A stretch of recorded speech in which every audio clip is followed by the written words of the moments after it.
Thank you very much for inviting me to give this keynote lecture here today. It is about sheet forming and yield surface simulations, where we consider microstructure, texture and damage by using our free software package DAMASK. And I will give a couple of introduction items and also show how we can apply it to sheet forming applications. I will highlight the contributions of all my colleagues who helped realize this project as we go along.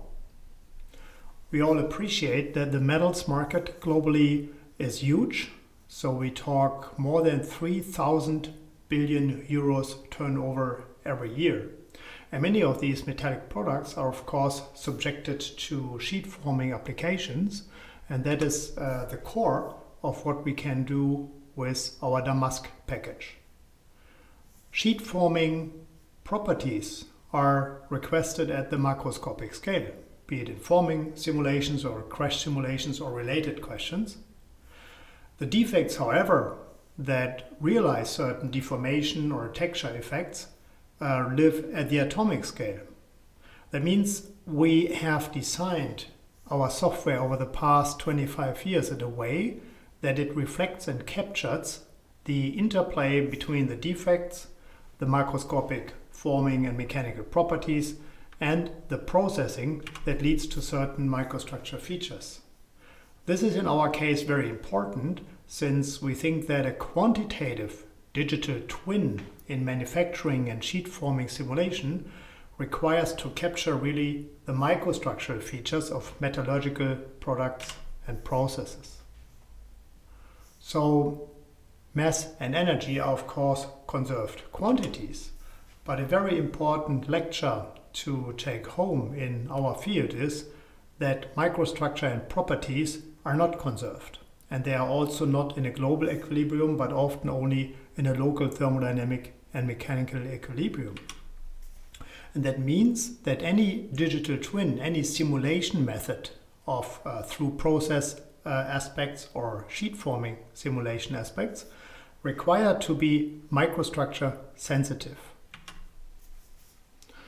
This means the main philosophy of our software package is that properties are determined through the microstructures, and the microstructures are imprinted through the processes to which the material is exposed, and we need to describe these microstructures in a mechanism-based fashion. This is shown here exemplary for the field of aluminium alloys. This encompasses, of course, many different types of materials. And when we start with the so-called 1000 series aluminum alloys that you all know from packaging foils, which is relatively pure aluminum, as you can see here from this diagram. And then we go up the ladder towards the 3000 series alloys that you all know from can packaging, but also from architecture, and go further to those alloys that become really relevant for automotive and sheet forming applications, namely 5000 and 6000 series alloys, which are mainly blended by magnesium and silicon. And when we go to the high strength grades, then we see here the 2000 series alloys, and of course the ultra high strength 7000 series alloys that are typically blended with magnesium, zinc and copper. And of course these 7000 series alloys are also increasingly used in automotive forming operations. So what is really interesting in this diagram is that you have a certain influence by the composition. We have shown different alloying elements here, and you can see when just plotting the tensile strength, as in this diagram, how the tensile strength is affected by the alloy class and hence to some extent by the alloying content. However, from the huge bars you can also very nicely see the range that is influenced by microstructure and hence also by processing. That means within the same material class we have a huge variation of properties, both in terms of strength but also in anisotropy, surface quality, sheet forming properties, etc., that is affected by the microstructure. And this is another lesson and another fact that we use here to show that the simulation of such processes hence has to be microstructure sensitive. Let me give you an example of classical DP steel. This type of material, exemplary shown here, consisting of ferrite and martensite, is of course of very high interest in the field of automotive forming and application. It has a very high ultimate tensile strength, UTS, low yield strength, which is beneficial. It has a decent ductility of a few percent normally, good formability, no Lüders strain, tunable properties, and is very cost efficient. And when we want to increase the strength of these materials, you get this at relatively low cost, of course, but that means you require more martensite and a higher carbon concentration inside of the martensite, and this is reducing the ductility of the material. Now, when we zoom in for a moment into this material and take a look, for instance, at the martensite, then you see here an example where former austenite grain is reconstructed from the martensite. And these measurements have been done by electron backscattering diffraction. So that means from the crystallography you can reconstruct all these packets and lath interfaces as you see here. So the very fine structure that is so characteristic of martensite. And here in the electron channeling contrast image you can see the very fine substructure of the material, if you have to, even in 3 dimensions such as shown here.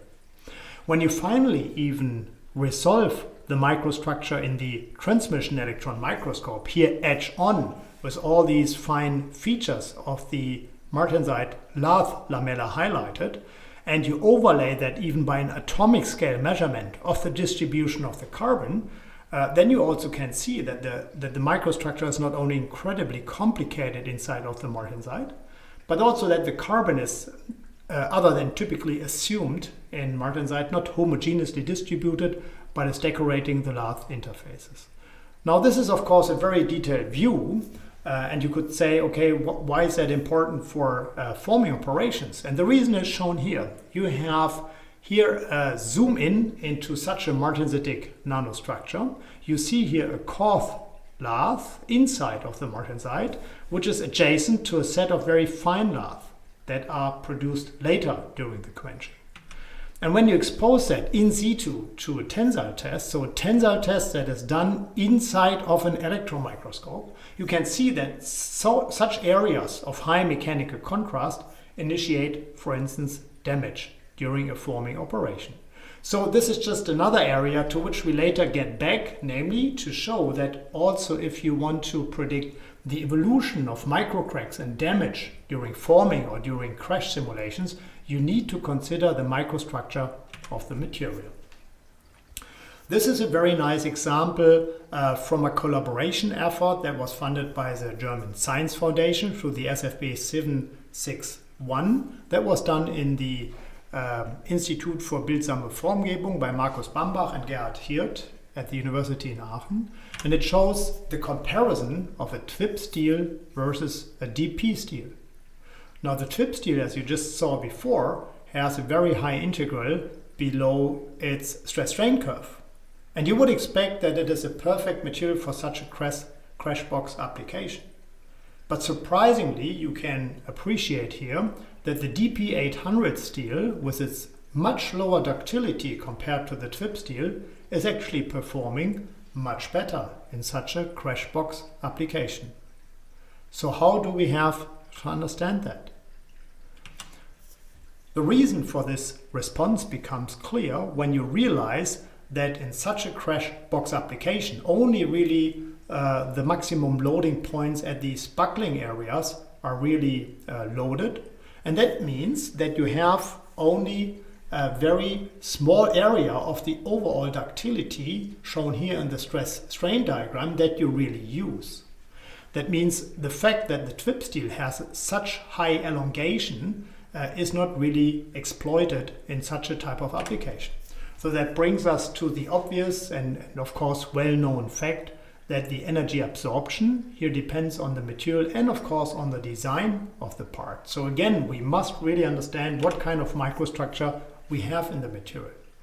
And on the other hand, such a digital twin must really reflect the tensorial microscopic response of that microstructure to be able to correctly predict the reaction of the material to such macroscopic boundary conditions.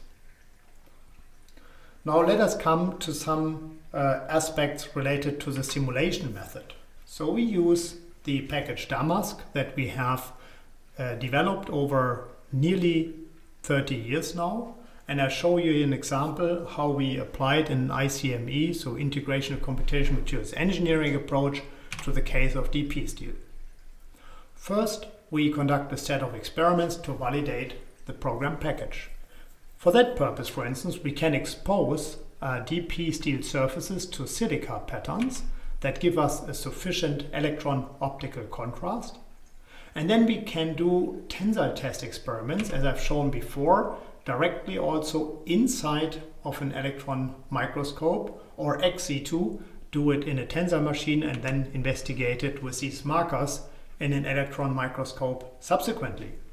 A very important trick is here that we use in-lens detectors in our electron microscopes so that we are free of the typical surface features that in DP steel and other high-strength materials are typically giving too much contrast for the picture to pick up the local deformations by digital image correlation. So with that trick of in-lens detector sensing in our electron microscopes, we can very nicely reveal the deformation patterns that are emerging when you deform such types of materials. And as I will show you later, we also can do that in 3 dimensions, because particularly in such finely structured materials like DP steels, this is quite important when you want to have simulations with high fidelity. And then we can extract the strain maps from that. Now, how does this communicate to the simulation strand? First of all, we have to take these microstructures that we detect prior to deformation and have to turn them into digital models. This can be done quite automatically due to the sufficient contrast for the 2 different phases that you get in the electron microscope. We have then different ways how we get the mechanical properties of both the ferrite and the martensite. This is done here still by indentation testing, but we can also meanwhile inversely obtain these data from macroscopic tests. And then we can put these data together with the corresponding microstructure maps into solvers such as finite element solvers or spectral solvers. And then we arrive at corresponding prediction of the stress and the strain map at a microstructure level. Let us go a little bit more into the kinematics and into the underlying kinetics of the deformation. So in such metallic materials such as steels and aluminum alloys, the plastic deformation is achieved through the motion of dislocations.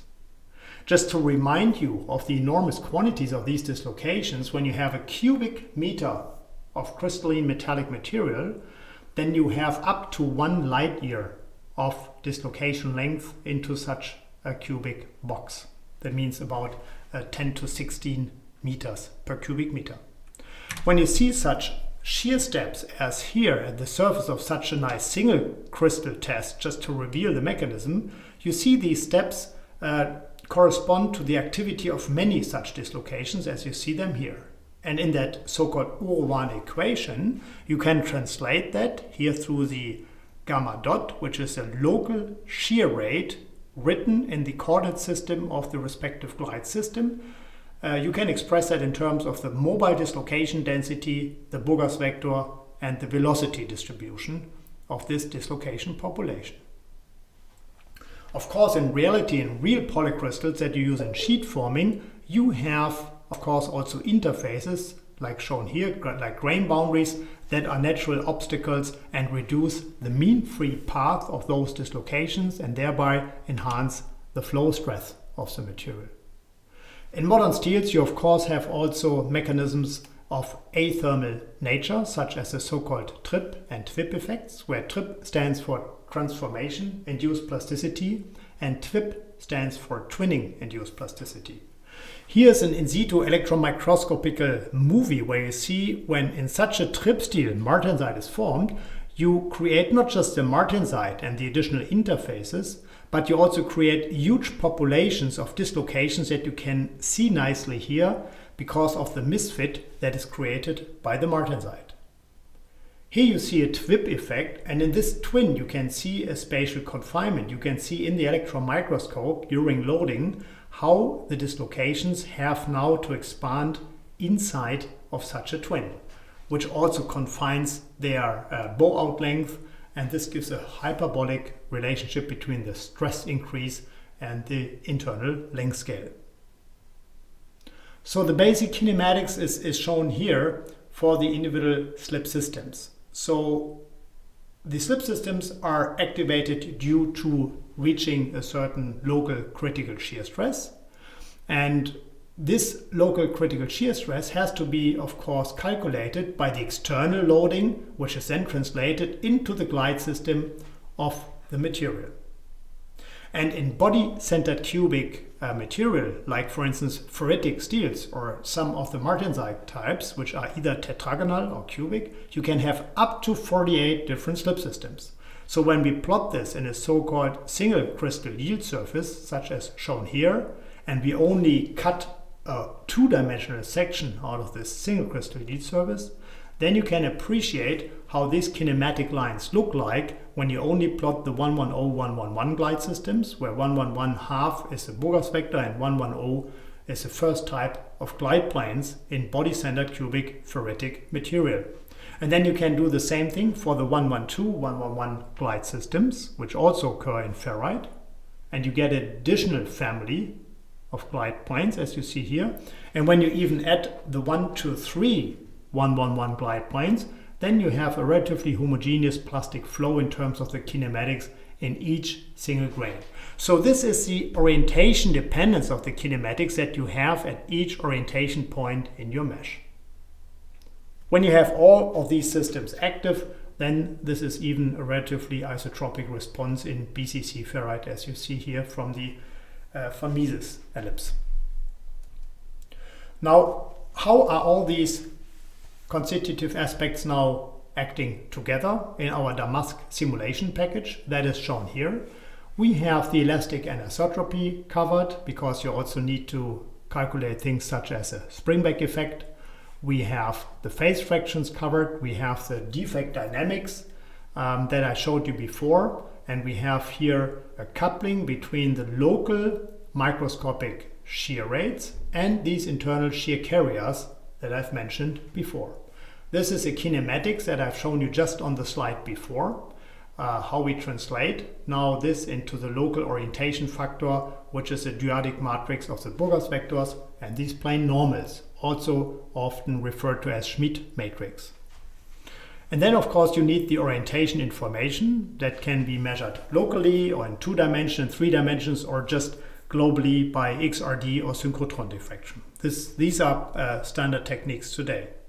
Then you can also, because you may have too many crystals to consider, you can of course also choose different types of homogenization schemes where you average the local response of the crystals acting on one integration point like shown here. And as I show you at the end, we can also consider damage models in the material. Here are just some rather old experiments where you see a pure aluminum columnar microstructure with very big grains. So this is an experiment which has been taken by EBSD, and the color code comes from the digital image correlation. So these are experimental data that have been taken from a so-called channel dye experiment. That is shown here in a little simulation sketch. That means you put your samples into such a channel dye under good lubrication and take it out after a deformation step in order to measure the surface deformation in terms of DIC and the texture changes. This was done like about 20 years ago to get a feeling about the validation of these types of computer codes. So these are all the experiments, and you very nicely see the enormous heterogeneity of the deformation as shown here in terms of the local accumulated von Mises strain. When I deform the entire polycrystal here to even 15% in such a channel die setup, you can see that some grains are very highly distorted, as you see here, while others, like this rotated Gauss grain in the center, remains practically undeformed, just because of the different crystallographic orientations. And this is now a 20-year-old finer element calculations when we started to put this into these constitutive laws that I've shown you just a minute before. And we have done that also for three-dimensional objects, where we really in a painstaking and detailed way went through a validation of the software by such types of experiments. And also here we found very good agreement between the simulations and the experiments. And let me now show some more specific and more recent applications of the DAMASK software. Let us first talk about DP steel again, with which I also started off. Here you see an EBSD map, again consisting of the coarse ferrite grains and the fine martensitic islands in between. Now, when you subject such a microstructure to a DAMASK simulation, micromechanical simulation, as I've shown you before, you see already a wide range of micromechanical response. First of all, of course, you see up to 1 gigapascal tensile response, as you see here in terms of these blue areas.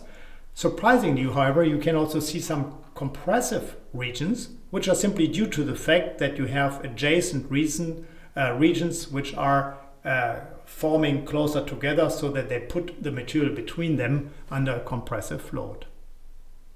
And when you compare now in detail these experiments, here from the electron microscope, from the image quality and the DIC, and the simulations that I've just shown you before, in terms of the fine details, you see a couple of features that are quite nicely reproduced. So the global deformation of martensite versus ferrite is captured quite nicely, but the higher concentrated deformation peaks, which are highlighted here in terms of the red color, are often not captured very well in high fidelity between the experiment and the simulation.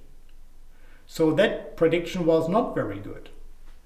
And the reason is that the world is, of course, in the microstructure scale also three-dimensional and not just two-dimensional. I show you here an example where we probe such microstructures in full 3 dimensions. This is an apparatus that has been developed in my colleagues group from Stefan Zefferer over many years, which allows you to conduct completely automated 3-dimensional serial sectioning of such complex microstructures. You see that such a sample, after having been polished in this automat, is put fully automatically by the robot into an adjacent electron microscope. So it's placed inside of the microscope, and in this instrument you can then measure the microstructure, the texture, the grain shape, all the things that you want to know. You can see how the robot is entirely autonomously closing the microscope and starting the corresponding measurements. And then it's taking afterwards the sample out again and does it all over again. And that creates such data sets as you see it, fully 3-dimensional, with all the faces, twins, orientations, and all the information that you might need for subsequent simulation and homogenization.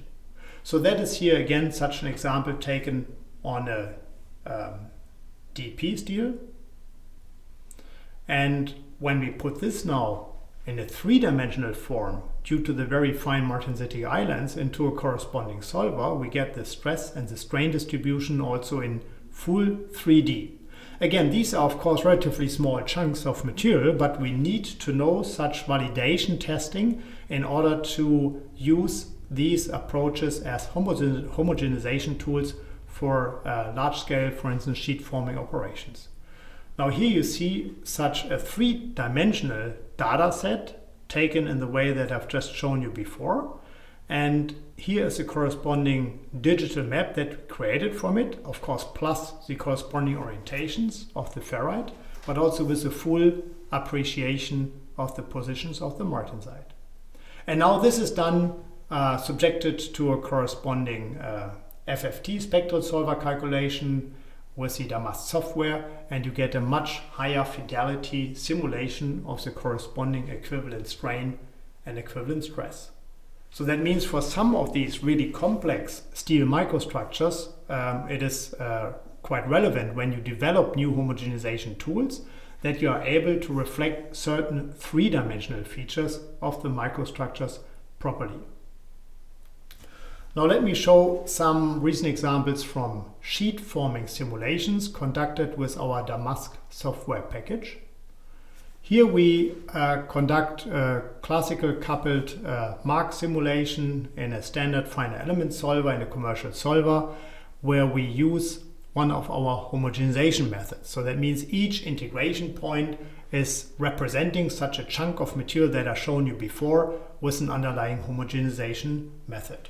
So these homogenization methods can be picked from the DAMASK solution, and they can be isostress, isostrain, or more complex Taylor type of models or self-consistent type of models that are behind the local representation of the stress feedback at each of these integration points, representing the local microstructure behavior. Another approach is the direct mapping of the microstructure in yield surface simulations. So here the idea is to approximate the coefficients, for instance, of yield surface functions by such microstructure crystal plasticity simulations, or you can also on the fly permanently update and iterate the corresponding yield surface functions depending on the rate of change of texture and stress feedback, which you then read out in a corresponding microscopic sheet forming or cup drawing operation simulations such as shown here. So these are the classical functions. We use different type of yield functions. I later get back to these. You are all familiar with these features of these yield functions. And we use a simple isotropic hardening model. Of course, you can use different type of hardening models. And we retrieve then locally to the crystal plasticity kinematics that I've highlighted to you before. So I don't repeat here going into these individual details. And the idea is that we now fully couple this through a Python routine between DAMASK and the corresponding macroscopic simulations. Now here are some of the results. We have here picked two different yield functions that you see here, the 2004 18P and the 2002D, fitted either to experimental or to crystal plasticity data. What is important here to realize, both for the normalized yield stress and also for the R values, for the Langford values, that we considered here only the central layer texture of the sheet. And you see that you get a deviation between these two approximations.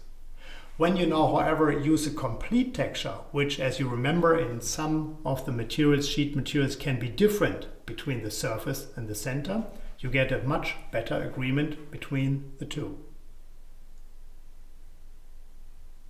Now these are the corresponding yield surfaces. Here we show first both yield surfaces, the 2002D and the 2004 18P, fitted to experimental data.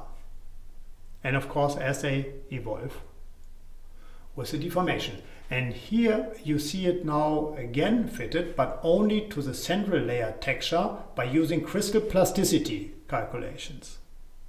And this is a corresponding comparison where we use the complete texture integrated over both the center and the surface of the material.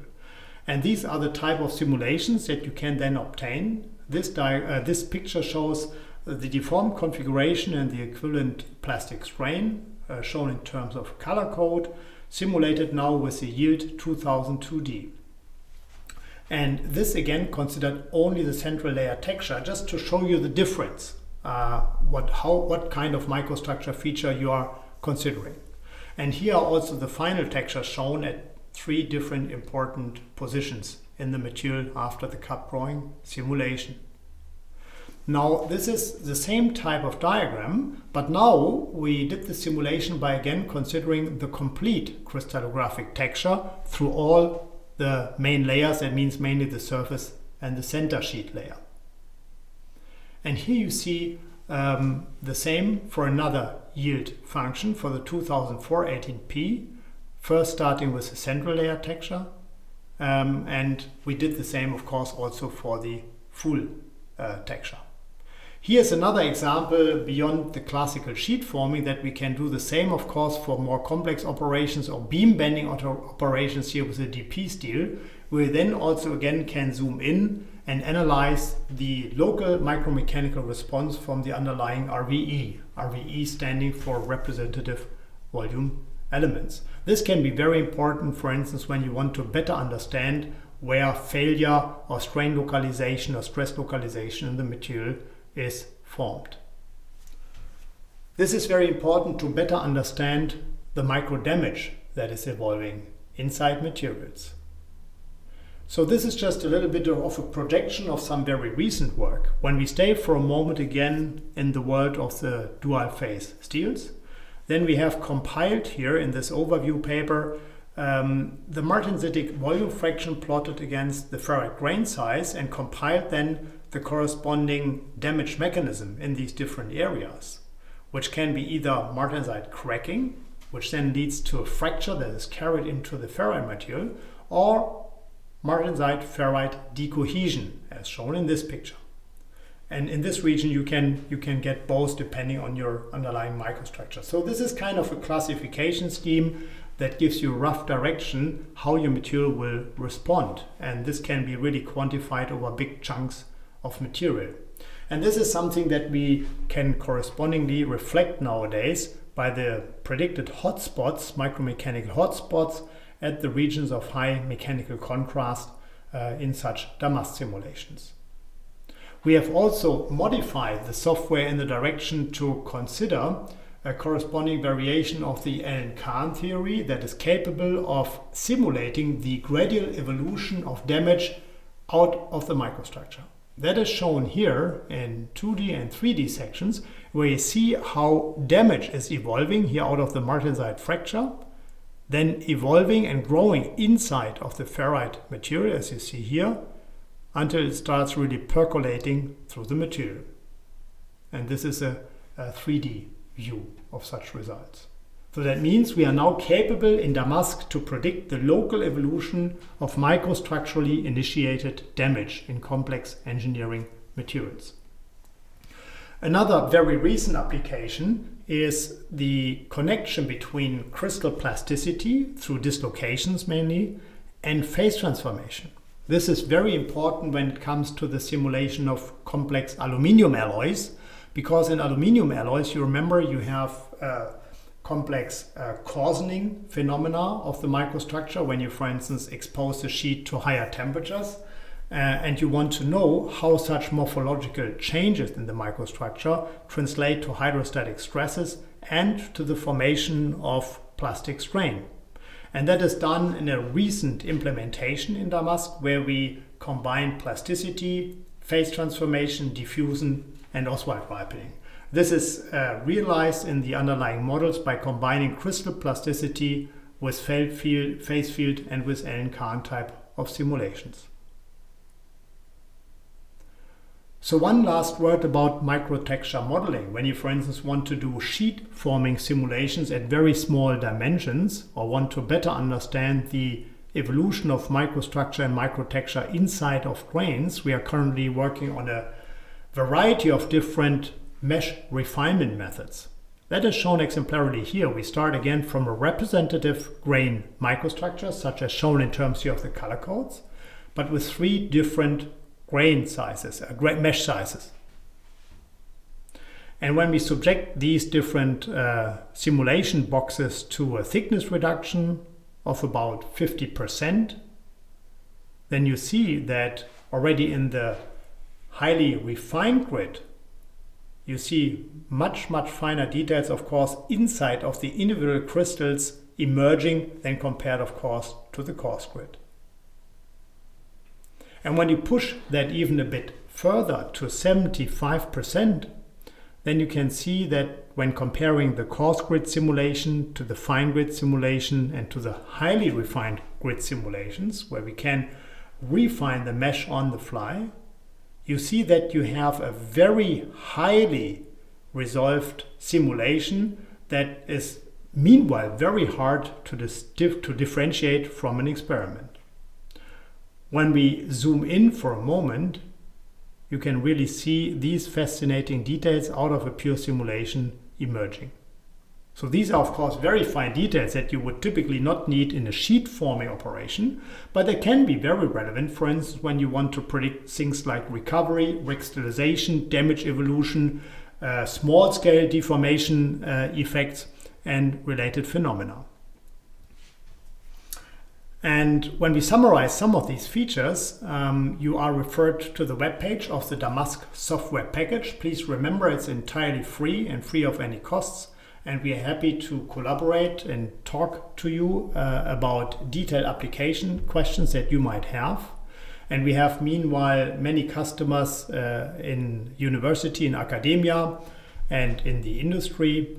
And this is just a small snapshot. Meanwhile, we again have many more customers who make use of our software.